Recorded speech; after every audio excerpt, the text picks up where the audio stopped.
الدین الخالص. الحمد لله نحمده ونستعينه ونستغفره ونعوذ بالله من شرور أنفسنا ومن سيئات أعمالنا من يهده الله فلا مضل له ومن يضلل فلا هادي له وأشهد أن لا إله إلا الله وحده لا شريك له وأشهد أن محمدا عبده ورسوله يا أيها الذين آمنوا اتقوا الله حق تقاته ولا تموتن إلا وأنتم مسلمون يا أيها الناس اتقوا ربكم الذي خلقكم من نفس واحدة وخلق منها زوجها وبث منهما رجالا كثيرا ونساء واتقوا الله الذي تساءلون به والأرحام إن الله كان عليكم رقيبا يا أيها الذين آمنوا اتقوا الله وقولوا قولا سديدا يصلح لكم أعمالكم ويغفر لكم ذنوبكم ومن يطع الله ورسوله فقد فاز فوزا عظيما أما بعد فإن خير الحديث كتاب الله وخير الهدي هدي محمد صلى الله عليه وسلم وشر الأمور محدثاتها وكل محدثة بدعة وكل بدعة ضلالة وكل ضلالة في النار. أعوذ بالله من الشيطان الرجيم. بسم الله الرحمن الرحيم. النبي أولى بالمؤمنين من أنفسهم وأزواجه أمهاتهم. محترم حاضرین مجلس، بزرگوں اور دوستوں، امہات المومنین کی سیرت کا مبارک سلسلہ اس مسجد میں کئی مہینوں سے چل رہا ہے، اور اب تک آپ نے اللہ کے رسول صلی اللہ علیہ وسلم کی 4 بیویوں کے حالات زندگی کو سماعت کیا. حضرت خدیجہ، حضرت سودا، حضرت عائشہ اور حضرت حفصہ. آج مجھے حکم ملا ہے کہ اللہ کے رسول صلی اللہ علیہ وسلم کی 2 بیویوں کے حالات آپ کے سامنے بیان کروں. ایک کا نام ہے زینب بنت خزیمہ اور دوسرے کا نام ہے ام سلمہ رضی اللہ تعالیٰ عنہ. یہ دونوں بیویاں الگ ترتیب اللہ کے رسول کے نکاح میں 5ویں اور 6ٹھے نمبر پہ آنے والی بیویاں ہیں. حقیقت یہ ہے کہ امہات المومنین میں سے ہر خاتون کا اپنا ایک کیریکٹر ہے، ایک خصوصیت ہے، ایک مقام ہے. اللہ کے رسول صلی اللہ علیہ وسلم کی یہ بیویاں امت کی عورتوں کے لیے آئیڈیل ہیں. کسی کا علم ہمارے لیے نمونہ ہے، کسی کی بہادری ہمارے لیے نمونہ ہے، کسی کے صبر کے اندر ہمارے لیے نمونہ ہے، کسی کی سخاوت اور فیاضی ہمارے لیے نمونہ ہے. اور یہ بیویاں کوئی معمولی عورتیں نہیں ہیں. انہوں نے اللہ کے رسول صلی اللہ علیہ وسلم کے ساتھ جو زندگی گزاری ہے وہ کوئی عیش و آرام کی زندگی نہیں تھی میرے بھائیوں، بڑی قربانیوں کی زندگی تھی. جاننا چاہتے ہیں آپ اللہ کے رسول کے حجرے کیسے تھے، آپ کی بیویوں کے حجرے کیسے تھے؟ علامہ ابن سعد نے طبقات ابن سعد میں نقشہ کھینچا ہے. چھوٹے چھوٹے حجرے تھے، کچی اینٹوں کی دیوار تھی، کھجوروں کی شاخوں کا چھپر تھا، کھجور کے تنے کے پلر تھے، دروازے پر 3x5 کے کالے بالوں کا ٹاٹ ایک پردے کی شکل میں لٹکا رہتا تھا۔ حجرے کے اندر ایک معمولی سی چٹائی، ایک پانی پینے کا پیالہ، اور اگر کبھی موجود رہا تو کچھ اناج جو وغیرہ کی شکل میں۔ یہ اللہ کے رسول کا فرنیچر ہے، آپ کا کمرہ ہے، آپ کا حجرہ ہے۔ اور یہ زندگی ازواج مطہرات نے اللہ کے نبی کے ساتھ جب گزاری تو ایک ایسا بھی موقع ان کی زندگی میں آیا جب اللہ نے ان کو آپشن دیا۔ جب مسلمانوں پر خوشحالی آئی، مسلمانوں کے گھروں میں اچھے کھانے بننے لگے، فاقہ کشی کا دور ختم ہوا، تو اللہ کے رسول کی بیویوں کے دل میں بھی طلب پیدا ہوئی کہ ہمارا بھی لائف سٹائل تھوڑا ہائی ہو، اور اس میں غلط بھی نہیں تھا۔ مگر اللہ تعالیٰ نے قرآن کریم میں آیت تخیر نازل کر دی، یا ایھا النبی قل لازواجک ان کنتن تردن الحیاۃ الدنیا وزینتها فتعالین امتعکن واسرحکن سراحا جمیلا۔ اے نبی اپنی بیویوں سے کہہ دیجئے اگر تم دنیا کی زندگی اور دنیا کی زیب و زینت، دنیا کی چکا چوند چاہتی ہو، دنیا کا اٹریکشن چاہتی ہو، دنیا کا عیش و آرام چاہتی ہو، دنیا میں ایک لگزریس لائف گزارنا چاہتی ہو، تو محمد رسول اللہ کے گھر سے تمہیں جانا پڑے گا۔ تمہیں رسول کی بیوی سے اپنا تمغہ، رسول کی بیوی کا جو ٹائٹل تمہیں حاصل ہے، یہ ٹائٹل تمہیں کھونا پڑے گا۔ تمہیں امہات المومنین میں سے ہونے کا جو شرف حاصل ہے، یہ شرف تمہیں کھونا پڑے گا۔ نبی کے گھر میں رہ کر کے تم لگزریس لائف نہیں گزار سکتے۔ کیوں بھائی، لگزریس لائف گزارنا حرام ہے کیا؟ بہترین کپڑے پہننا حرام ہے کیا؟ سنگ مرمر کے بنے مکانوں میں رہنا حرام ہے کیا؟ نہیں، حلال ہے، جائز ہے۔ مگر ہمارے نبی کی زندگی ایک آئیڈیل زندگی تھی۔ انسان کے گھر میں جب دولت آتی ہے، جب عیش و آرام آتا ہے، تو اس کے ساتھ جو آزمائشیں آتی ہیں وہ ایک غریب کے گھر میں آنے والی آزمائشوں سے کہیں زیادہ بڑی آزمائشیں ہوتی ہیں۔ ایک انسان جب بھوکا ہوتا ہے، اس کے اوپر جو امتحان ہوتا ہے اس سے بڑا امتحان تب ہوتا ہے جب اس کے گھر میں 20 طریقے کی کھانے کی چیز ہے۔ غربت سے بڑا فتنہ امیری کا فتنہ ہے۔ اللہ نے قرآن میں فرمایا وَنَبْلُوكُمْ بِالشَّرِّ وَالْخَيْرِ فِتْنَةً، ہم تمہیں شر کے ذریعے بھی آزمائیں گے، ہم تمہیں خیر کے ذریعے بھی آزمائیں گے۔ اور اللہ تعالیٰ دولت دے کر کے جو آزماتا ہے وہ آزمائش زیادہ بڑی ہے۔ اسی لیے اللہ کے نبی نے اپنی زندگی میں دولت حاصل کرنے کے موقع آپ کو ملے، مگر آپ نے اپنی زندگی کو بہت سمپل رکھا۔ آپ کی زندگی میں ایسا دور بھی آیا کہ آپ پوری بکرے کی ران آپ کے سامنے آئی، آپ کھا رہے ہیں۔ آپ نے اس موقع پر بھی فرمایا صحابہ کرام سے کہ یہ جو بہترین کھانے تمہیں مل رہے لَتُسْأَلُنَّ يَوْمَئِذٍ عَنِ النَّعِيمِ، ان نعمتوں کا حساب دینا پڑے گا۔ اور وہ دور بھی آپ کے اوپر آیا کہ آپ نے پیٹ پہ پتھر باندھے، اور آپ کی بیویوں نے تو وہ لائف سروائیو کی ہے، وہ زندگی گزاری ہے کہ ہم تصور نہیں کر سکتے۔ امہات المومنین کی سیرت پر آج ہم گفتگو کر رہے ہیں، اللہ کی قسم وہ زندگی آج ہمارے گھر کی عورتیں اور ہم اور آپ تو سوچ نہیں سکتے کہ وہ زندگی کیسی تھی۔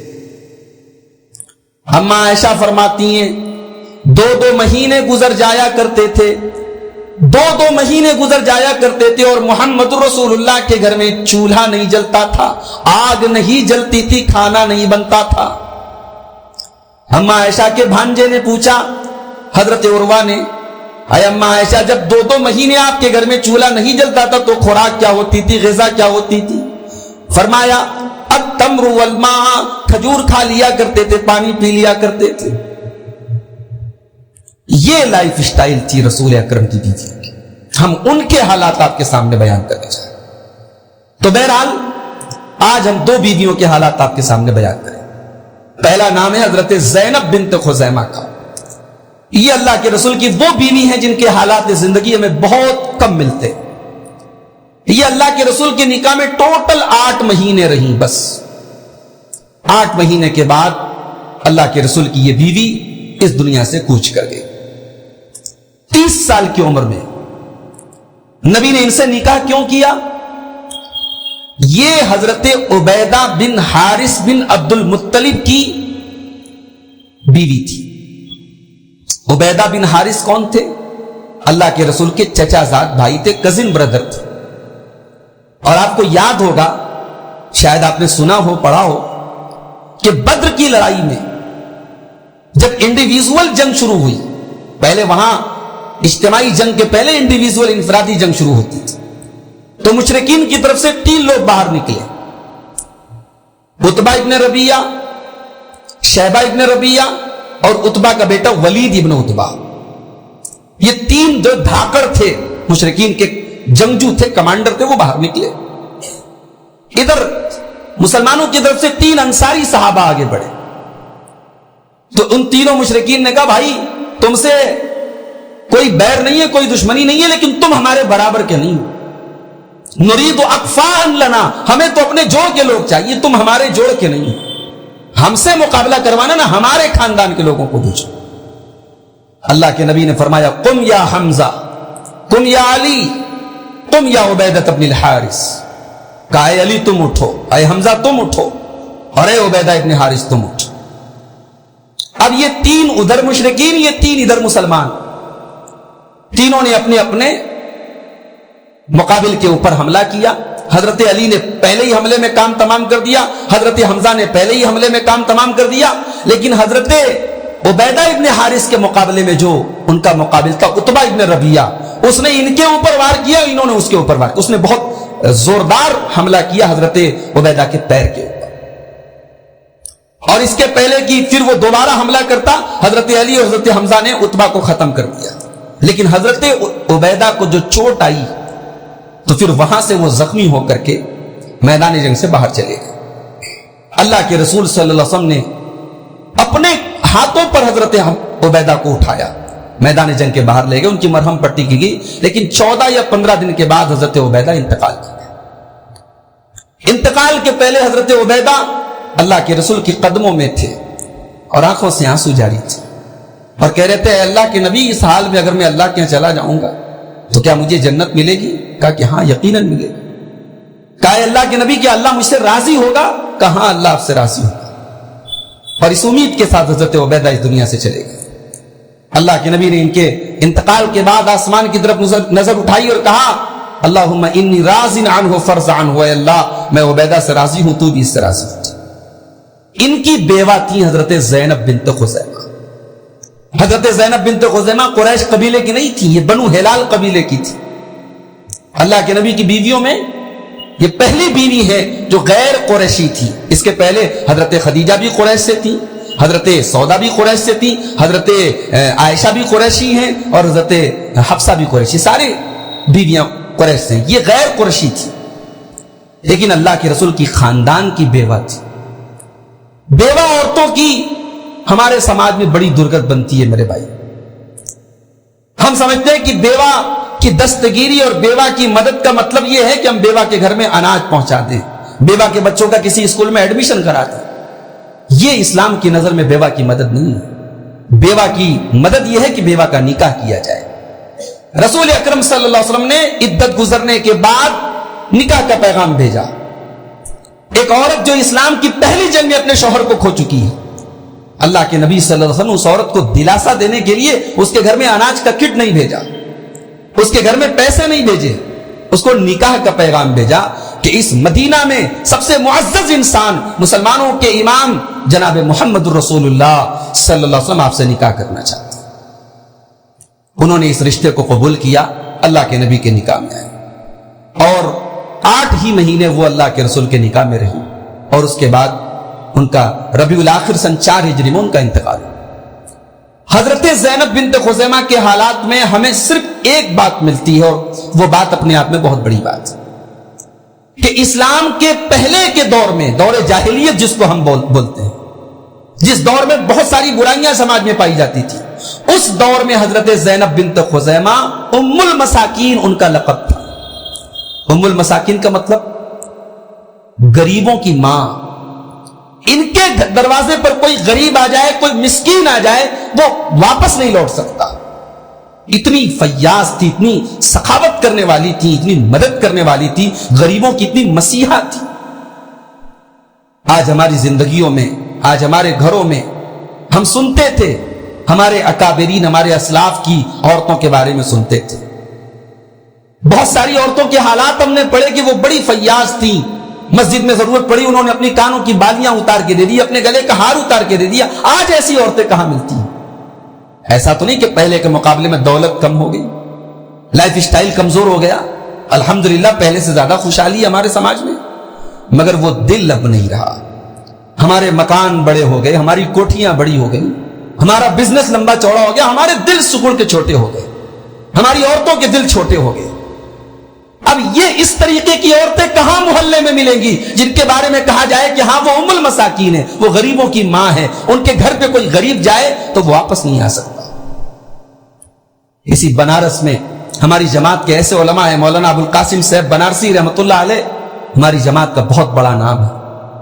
یہ بڑے نام اپنے اخلاق سے بڑے ہوئے تھے میرے بھائیوں۔ مولانا صاحب بنارسی کے حالات میں ہمارے استاد محترم مولانا ابو القاسم فاروقی صاحب نے بھی یہ واقعہ نقل کیا ہے کہ وہ دوپہر کے کھانے پر انتظار کرتے تھے کہ کوئی مسلمان مل جائے اپنے ساتھ بیٹھ کے کھانا کھلائے۔ ہمارے یہاں تو رمضان میں کوئی سفیر آ جائے، کوئی مولوی آ جائے، ہم مسجد میں افطاری بھیجا دیں گے، ہم گھر پہ اپنے ساتھ بٹھا کر کے افطاری کرانے کو توہین سمجھتے ہیں۔ کسی غریب کو اپنے ساتھ بٹھا کر کے کھلانا کتنی بڑی بات ہے۔ یہ اس طریقے کے جذبے آج ہمارے سماج میں نہیں بنتے۔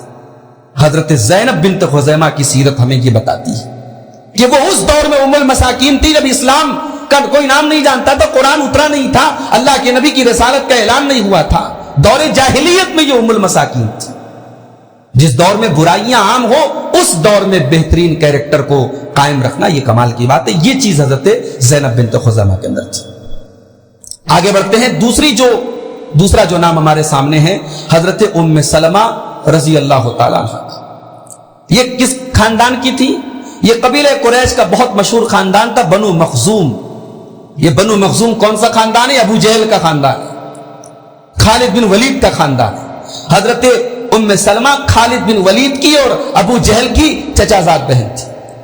ان کے والد کا نام تھا امیہ، ابو سلمہ بنت امیہ، ان کے والد کا نام ابو امیہ تھا، اصل نام تو حذیفہ تھا لیکن ابو امیہ کے نام سے مشہور تھا۔ ان کے والد بہت سخی تھے، فیاض تھے، اتنے سخی تھے کہ سفر جب کرتے تھے تو ان کا جو ہم سفر ہوتا تھا وہ کھانا لے کے نہیں جاتا تھا۔ اسے پتا ہوتا تھا کہ میں جس کے ساتھ سفر کر رہا ہوں یہ مجھے اپنا ٹفن کھولنے ہی نہیں دے گا۔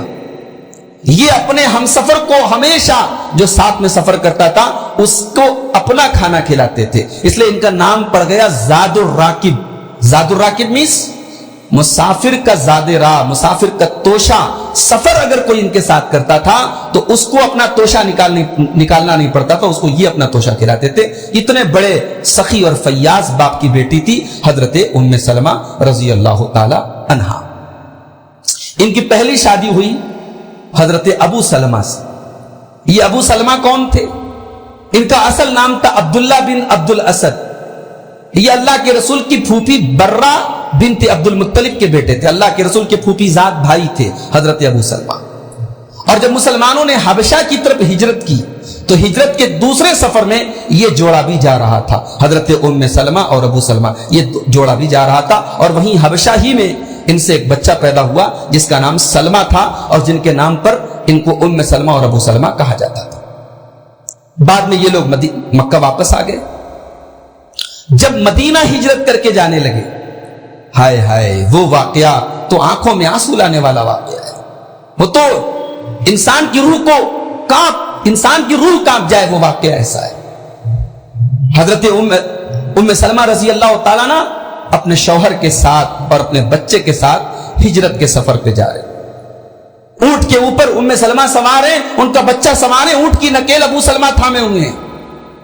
اتنے میں ام سلمہ کے گھر والے آ گئے، کہا تم کہاں جا رہے ہو؟ تمہیں جہاں جانا ہے جاؤ، ہماری بیٹی کو کیوں لے کے جا رہے ہو در بدر کی ٹھوکر کھلانے کے لیے؟ ہم نہیں جانے دیں گے اپنی بیٹی کو۔ حضرت ام سلمہ کو زبردستی ان لوگوں نے اتارا اور ان کے مائکے لے کے جانے لگے۔ ابو سلمہ کے گھر والوں کو پتہ چلا، دوڑے دوڑے وہ آئے کہ تم اپنی بیٹی کو لے کے جانا چاہو تو لے کے جا سکتے ہو، ہمارے پوتے کو ہمارے حوالے کرو، ہمارا بچہ ہمارے پاس ہے۔ وہ بچے کو لے کے چلے گئے۔ اب حضرت ابو سلمہ رضی اللہ تعالیٰ عنہ اکیلے مدینہ کی ہجرت کے سفر پہ چلے گئے۔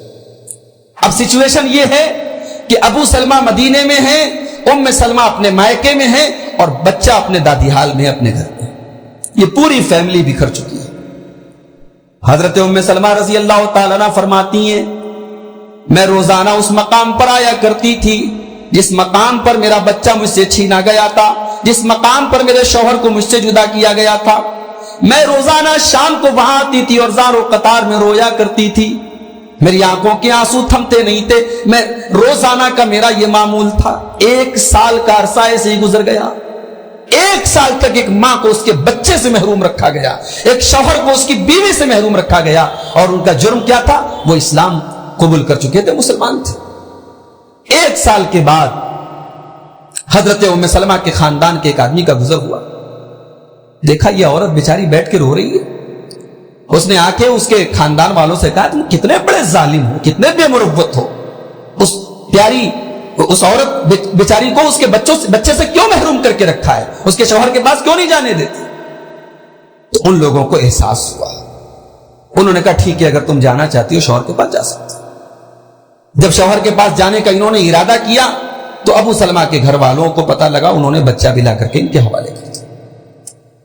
اب یہ میں 1400 سال پہلے کا واقعہ بیان کر رہا ہوں، جب ٹرانسپورٹیشن کا یہ انتظام نہیں تھا، سفر کی یہ سہولتیں نہیں تھی، اور مکہ سے مدینہ کا ٹریول 480 کلومیٹر کا سفر تھا۔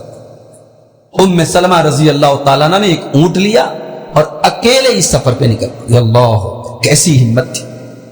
اسلام نے ان عورتوں کو کیسا مضبوط بنا دیا تھا، ان کے سینے میں اللہ کے سوا کسی کا ڈر نہیں تھا۔ آج ہمارے گھر کی عورتیں ایک محلے سے دوسرے محلے نہیں جا سکتی، رات کا سفر ہے، دن کا سفر ہے، لمبا سفر ہے، 480 کلومیٹر کا سفر ہے، اکیلے نکل پڑی کہ اللہ کی راہ میں ہجرت کر رہی۔ راستے میں حضرت عثمان بن طلحہ، یہ ابھی مسلمان نہیں ہوئے تھے، یہ وہی صحابی ہیں جن کے ہاتھوں میں، جن کے خاندان کو اللہ کے رسول نے خانے کعبہ کی کنجی دی تھی، اور آج بھی مکے میں جس آدمی کے ہاتھ میں خانے کعبہ کی کنجی رہتی انہی کے خاندان کے فرد۔ اس خاندان کو کہتے بنی عبد الدار، اسی خاندان کے بڑے نامور آدمی تھے عثمان بن طلحہ، ابھی مسلمان نہیں ہوئے تھے۔ انہوں نے دیکھا، پہچان گئے کہ کہاں جا رہی ہو اے ابو امیہ کی بیٹی، کہاں جا رہی ہو؟ کہا میں مدینہ جا رہی ہوں، اپنے رسول کے پاس اور اپنے شوہر کے پاس۔ کہا میں تمہارے ساتھ چلوں۔ ام سلمہ کہتی ہے کہ میں نے اتنا شریف آدمی کبھی نہیں دیکھا۔ یہ وہ لوگ تھے میرے بھائی جو سماج کے، اسلام کے پہلے بھی بڑے شریف اور بڑے معزز لوگ تھے۔ ام سلمہ کہتی ہے میرے اونٹ کی نکیل پکڑ کے چل رہے تھے، راستے میں جہاں پڑاؤ ڈالنا ہوتا وہ اونٹ کو بٹھا دیتے، دور ہٹ جاتے، کسی پیڑ کے نیچے آرام کرتے، اور میں اپنے بچے کے ساتھ آرام کرتی۔ اس طریقے سے منزل بمنزل، پڑاؤ در پڑاؤ مدینہ کا سفر طے۔ اور اس طریقے سے حضرت ام سلمہ رضی اللہ تعالیٰ عنہ اپنے شوہر ابو سلمہ کے پاس پہنچے۔ ان دونوں میاں بیوی میں بہت محبت تھی، بہت پیار تھا۔ علامہ ابن سعد نے ایک واقعہ نقل کیا کہ ایک دن حضرت ام سلمہ نے اپنے شوہر سے کہا، ابو سلمہ سے، کہ میں نے سنا ہے کہ اگر بیوی شوہر کے انتقال کے بعد کسی اور سے شادی نہ کرے اور دونوں جنتی ہیں تو بیوی اسی شوہر کے ساتھ جنت میں رہے گی۔ میں چاہتی ہوں کہ آپ مجھ سے ایک ایگریمنٹ کر لیں۔ کیا ایگریمنٹ کرنا ہے؟ کیا ایگریمنٹ یہ کر لیجئے، ان لا تتزوج بعدی، آپ میرے بعد شادی نہیں کریں گے، ولا اتزوج بعدک، اور میں آپ کے بعد شادی نہیں کروں۔ میرے بعد آپ کسی بیوی سے شادی نہ کریں اور میں آپ کے بعد کسی سے شادی نہیں کروں، جس کا انتقال بھی پہلے ہو جائے ہم شادی نہیں کریں۔ حضرت ابو سلمہ نے کہا نہیں، میں تمہاری یہ بات نہیں مانتا، اب میری بات تم مانو گی، میری بات تم مانو گی، بولو۔ میں تم کو وصیت کر کے جاتا ہوں کہ میرے بعد تم کسی اچھے انسان سے نکاح کر لیں۔ اس کے بعد حضرت ابو سلمہ نے دعا کی کہ اے اللہ تو میری بیوی ام سلمہ کو ایسا شوہر عطا فرما لا یحزنہ، جو اسے کبھی غم نہ دے، کبھی تکلیف نہ دے، اسے ہمیشہ خوش رکھے۔ کہ یہ دعا جب میرے شوہر نے کی تو میں نے کہا کہ ان سے بہتر شوہر مجھے کہاں سے مل سکتا ہے، اور صحیح مسلم کی وہ روایت بھی اپنے سامنے رکھیے حضرت ام سلمہ رضی اللہ تعالیٰ نے کہتی ہیں اللہ کے نبی صلی اللہ علیہ وسلم کو میں نے فرماتے ہوئے سنا کہ جب بھی کسی مسلمان پر کوئی مصیبت آئے اور وہ یہ دعا پڑھے انا للہ و انا الیہ راجعون اللہم اجرنی فی مصیبتی واخلف لی خیرا منہا، اگر کوئی مصیبت میں یہ دعا پڑھے گا اللہ کے نبی فرماتے ہیں اللہ تعالیٰ اس مصیبت کا ضرور بہتر بدل اس کو عطا فرمائے گا۔ ام سلمہ کہتی ہیں جب میرے شوہر کا انتقال ہوا، اچھا انتقال کیسے ہوا؟ یہ ابو سلمہ جو تھے یہ بدر کی لڑائی میں بھی شامل ہوئے تھے اور احد کی لڑائی میں بھی شامل ہوئے تھے۔ احد کی لڑائی میں ایک زہریلا تیر ان کے بدن میں لگا تھا اور اسی کے زہر کے اثر سے احد کے 1-2 مہینے کے بعد ان کا انتقال ہو گیا تھا۔ اور جب ان کا انتقال ہوا تھا اللہ کے نبی کو پتا چلا، آپ آئے، بخاری کے الفاظ ہیں، آپ ابو سلمہ کے گھر میں گئے تو انتقال کے بعد ان کی آنکھیں کھلی ہوئی تھی۔ اللہ کے نبی نے فرمایا آنکھیں بند کر دو، اس لیے کہ جب بندے کی روح نکلتی ہے تو اس کی آنکھیں روح کا پیچھا کرتی ہیں۔ آپ نے کہا آنکھیں بند کر دو۔ اس کے بعد جب آنکھ بند کر دی گھر والے چلانے لگے، رونے لگے۔ اللہ کے نبی نے کہا خبردار لا تدعوا علی انفسکم، اس غم کے موقع پر اپنے حق میں بد دعا مت کرو، ایسی کوئی بات منہ سے مت نکالو جو بد دعا بن جائے، اس لیے کہ اس موقع پر تم جو دعا کرو گے فرشتے اس پر آمین کہیں۔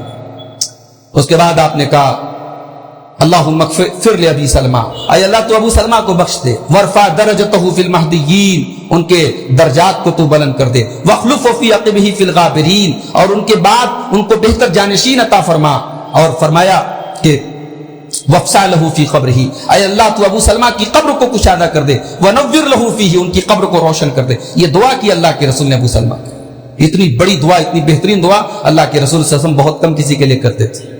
یہ آپ ابو سلمہ سے اتنی محبت تھی آپ، تو حضرت ام سلمہ کہتی ہے کہ نبی نے جو وہ دعا سکھائی تھی مجھے انا للہ و انا الیہ راجعون، وہ دعا میں نے پڑھ تو لی اپنے شوہر کے انتقال کے بعد، مگر میرا دل کہتا تھا کہ ان سے بہتر شوہر مجھے کہاں سے ملے۔ لیکن جب اللہ کے رسول صلی اللہ علیہ وسلم کے نکاح کا پیغام آیا تب مجھے اس دعا کا مطلب سمجھ میں آیا کہ یہ اس دعا کو میں نے پڑھا تو حقیقت میں اس دعا نے کام کیا اور اللہ نے مجھے ان سے بہترین شوہر، دنیا کا سب سے بہترین شوہر مجھے عطا فرمایا۔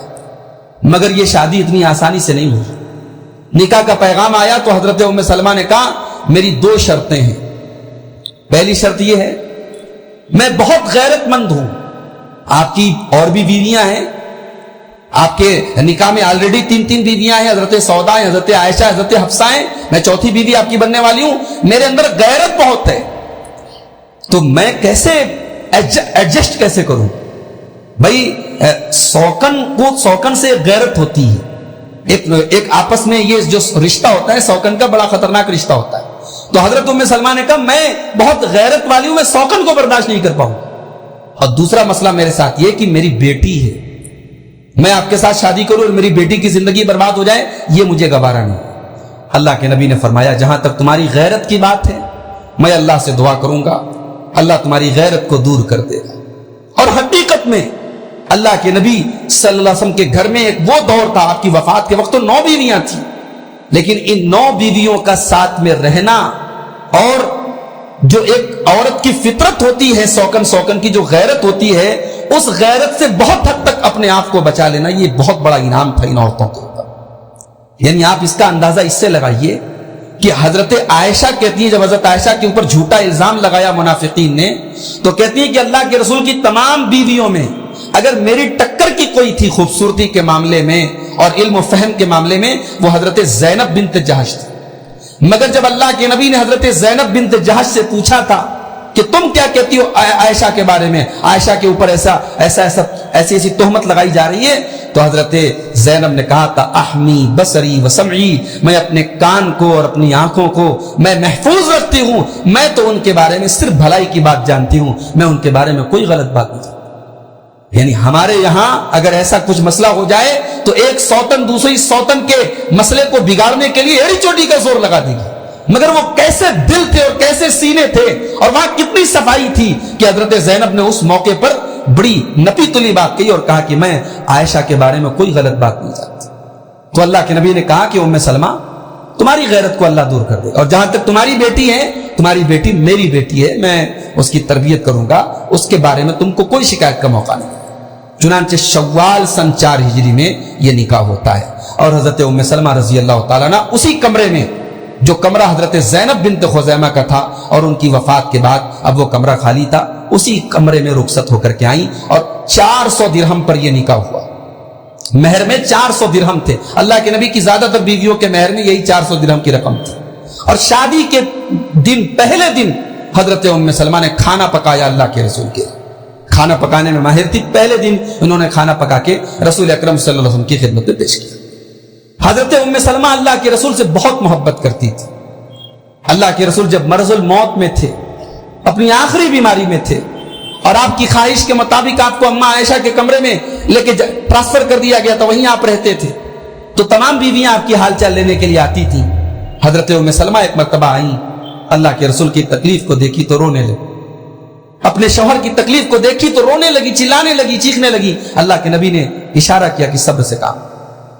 اللہ کے نبی سے اتنی محبت کرتی تھی کہ آپ کے کچھ بالوں کو انہوں نے تبرک کے طور پہ بچا کے محفوظ کر کے رکھا تھا چاندی کی ایک ڈبیا میں. یہاں یہ مسئلہ یاد رکھیں کہ اللہ کے نبی کے جسم اور آپ کے بال سے تبرک حاصل کرنا جائز تھا.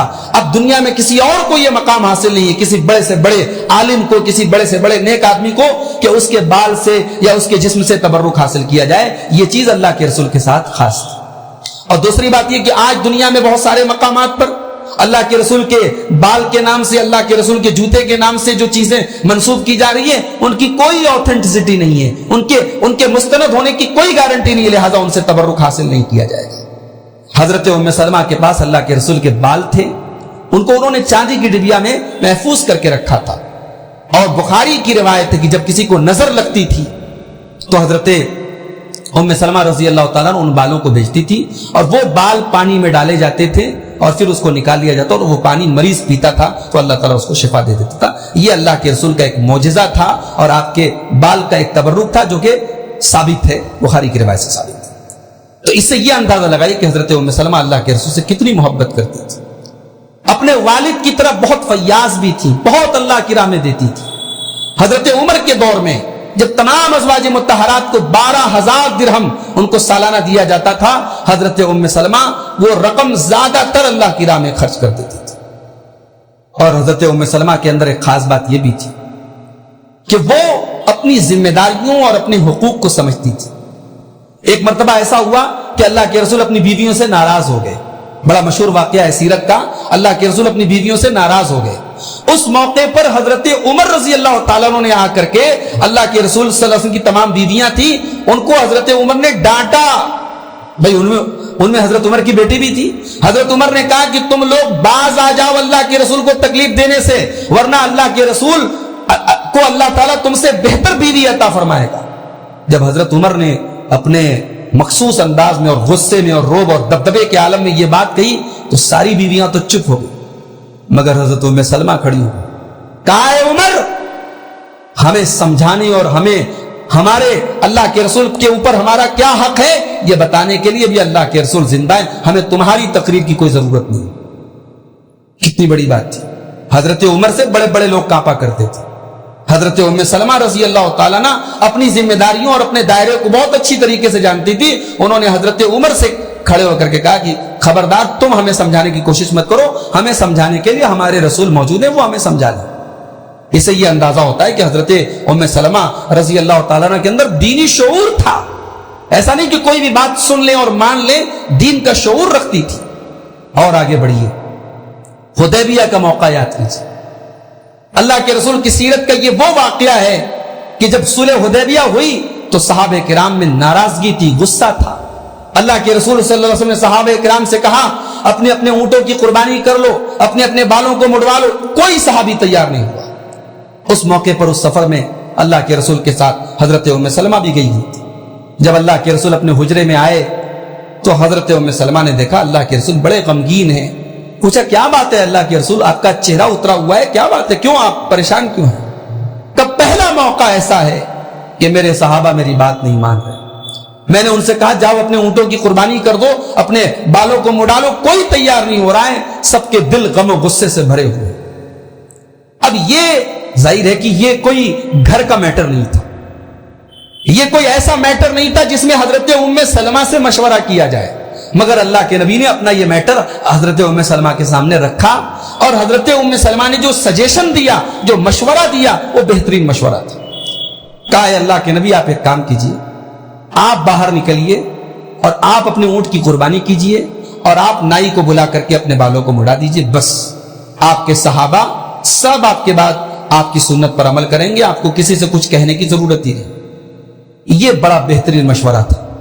اللہ کے رسول نے اس پر عمل کیا، اور جیسے ہی آپ نے اپنے اونٹ کی قربانی کی اور آپ نے اپنے بال مڑوائے، تمام صحابہ نے اپنے اپنے اونٹوں کی بھی قربانی کی، اور ایک دوسرے کے بال خود مڑے۔ بلکہ بخاری کے الفاظ تو یہاں تک ہیں، صحابہ اتنے غصے میں تھے کہ ایک دوسرے کا بال جب موڑ رہے تھے، اس طرح ہاتھ میں لیے تو لگ رہا تھا گردن کاٹ دیں گے، اتنے غصے میں، یعنی اس صلح سے ناخوش تھے، ناراض تھے، مگر چونکہ یہ اللہ کا فیصلہ تھا اور اللہ کے رسول کا فیصلہ تھا، اس لیے صحابہ نے بہرحال اس کو تسلیم کیا۔ تو یہاں حضرت ام سلمہ نے جو مشورہ دیا اور اس مشورے کو اللہ کے نبی نے مانا، یہ بہت بڑی بات تھی۔ اسی لیے حافظ ابن حجر رحمۃ اللہ علیہ اس واقعے پر کمنٹ کرتے ہوئے فتح الباری میں لکھتے ہیں کہ اشارتها علی النبی تدل علی وفور عقلها، یہ اللہ کے رسول کو ان کا یہ مشورہ دینا، یہ اس بات کی دلیل ہے کہ ان کے اندر سمجھداری بہت تھی اور ان کی رائے بہت صحیح ہوا کرتی تھی۔ حضرت ام سلمہ رضی اللہ تعالیٰ عنہ سے 378 حدیثیں روایت کی گئی ہیں۔ ہمارے یہاں کی عورتوں کو 30 حدیثیں بھی یاد نہیں ہیں۔ اما عائشہ کے بعد اللہ کے رسول کی تمام بیویوں میں سب سے زیادہ حدیث روایت کرنے والی یہی ہے حضرت ام سلمہ، 378 حدیثیں آپ سے روایت کی ہیں۔ اور ایک اہم بات بتاؤں آپ کو، حضرت ام سلمہ سے جو حدیثیں روایت کی گئی ہیں، آپ کبھی حدیث کی کتابوں کو اٹھا کے غور کیجئے گا، زیادہ تر حدیثیں احکام کی ہیں، نماز کا طریقہ ہے، روزے کا مسئلہ ہے، وضو کا مسئلہ ہے، غسل کا مسئلہ ہے، احکام کی حدیثیں ان سے روایت ہیں، فضائل کی حدیثیں ان سے بہت کم روایت ہیں۔ یعنی یہ اللہ کے رسول کی وہ باتیں نوٹ کرتی تھی جو مسئلے مسائل کی ہوتی تھی۔ ایک مرتبہ حضرت ام سلمہ نے اللہ کے رسول سے کہا کہ اللہ کے رسول، قرآن میں ساری آیتیں مردوں کے بارے میں نازل ہوتی ہیں، سارا مقام تو مردوں کو دیا گیا، ہم عورتوں کو کچھ ملے گا کہ نہیں ملے گا؟ اللہ کے نبی نے کوئی جواب تو نہیں دیا۔ قرآن کی آیت نازل ہو گئی، سورہ احزاب کی آیت نمبر 31 نازل ہو گئی، ان المسلمین والمسلمات والمؤمنین والمؤمنات والقانتین والقانتات والصادقین والصادقات والصابرین والصابرات والخاشعین والخاشعات والمتصدقین والمتصدقات والصائمین والصائمات والحافظین فروجهم والحافظات والذاکرین اللہ کثیرا والذاکرات۔ 10 صفات اللہ نے بیان کی، اور 10 صفات میں اللہ نے مردوں کے پیرلل عورتوں کا ذکر کیا۔ ایمان والے مرد، ایمان والی عورتیں، اسلام والے مرد، اسلام والی عورتیں، اطاعت کرنے والے مرد، اطاعت کرنے والی عورتیں، سچ بولنے والے مرد، سچ بولنے والی عورتیں، صبر کرنے والے مرد، صبر کرنے والی عورتیں، اللہ سے ڈرنے والے مرد، اللہ سے ڈرنے والی عورتیں، صدقہ کرنے والے مرد، صدقہ کرنے والی عورتیں، روزہ رکھنے والے مرد، روزہ رکھنے والی عورتیں، اپنے شرمگاہ کی حفاظت کرنے والے مرد اور اپنی شرمگاہ کی حفاظت کرنے والی عورتیں، اور اللہ کا کثرت سے ذکر کرنے والے مرد اور اللہ کا کثرت سے ذکر کرنے والی عورتیں۔ یہ 10 صفات جس کے اندر پیدا ہو جائیں، اللہ نے فرمایا اعد اللہ لهم مغفرۃ واجرا عظیما، اللہ نے ایسے لوگوں کے لیے مغفرت تیار کر کے رکھی ہے اور اجر عظیم تیار کر کے رکھی ہے۔ تو یہ آیت جو نازل ہوئی، اس آیت کا شان نزول اگر آپ دیکھیں گے تو اس میں حضرت ام سلمہ کا اللہ کے نبی سے یہ سوال کرنا تھا۔ تو حضرت ام سلمہ دین کے مسائل کے بارے میں اللہ کے رسول سے سوال کرتی تھی، اور 378 حدیثیں آپ نے روایت کی ہیں۔ سن 61 ہجری میں آپ کا انتقال ہوا۔